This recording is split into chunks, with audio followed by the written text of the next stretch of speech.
સમાજમાં અનેક એવી દીકરીઓ છે જેઓ માતા-પિતાના સહારા વગર આર્થિક મુશ્કેલીઓ વચ્ચે પોતાના જીવનના સૌથી મહત્વપૂર્ણ લગ્ન પ્રસંગ સુધી પહોંચે છે. આવી જ 5 દીકરીઓના જીવનમાં ખુશીઓ અને સુરક્ષાનો નવો અધ્યાય શરૂ કરવા આસ્થા ફાઉન્ડેશન દ્વારા અમદાવાદ ખાતે ભાવનાત્મક અને સેવાભાવી સમૂહ લગ્ન કાર્યક્રમનું આયોજન હાથીજણ ખાતે કરાયું હતું. આ કાર્યક્રમ અનાથ તેમજ આર્થિક રીતે પછાત પરિવારોની દીકરીઓના સન્માનપૂર્વક લગ્ન કરાવવામાં આવ્યા હતા.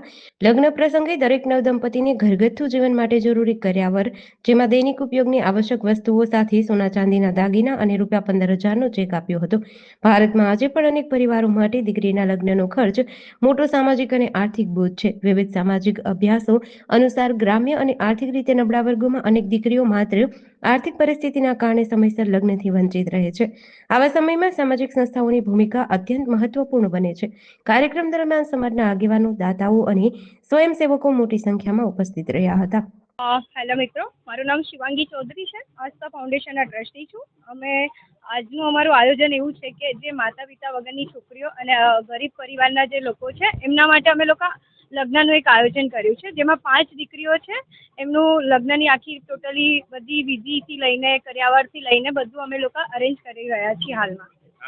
ના, આ અમારું ફર્સ્ટ એવું છે કે જે એક મારું બી ડ્રીમ હતું કે મારે આવું કંઈ કરવું છે કોઈના માટે, તો આ ફર્સ્ટ અમારું આયોજન છે.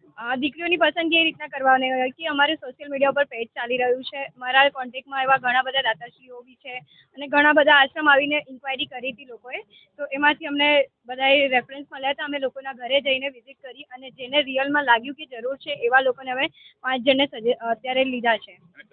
કર્યાવર સિવાય અમે લોકો એમને ચેક આપી રહ્યા છે અમારા સંસ્થા તરફથી દીકરીઓ માટે, અને ઘણી બધી એવી વસ્તુ છે જે નાની મોટી ગોલ્ડની છે, ચાંદીની છે, બધું આપી રહ્યા છે અમે.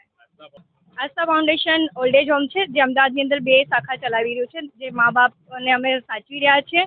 અને અમારું એના સિવાય અધર બહુ બધા પ્રોજેક્ટ ચાલે છે, જેમાં અમે વિડો ફેમિલી માટે કામ કરી રહ્યા છે. એના સિવાય અમે લોકો હાલમાં ઘણું બધું છે, અમારો ભોજન રથ ચાલે છે અને બધી નાની મોટી એક્ટિવિટીઝ અમે કરીએ છીએ.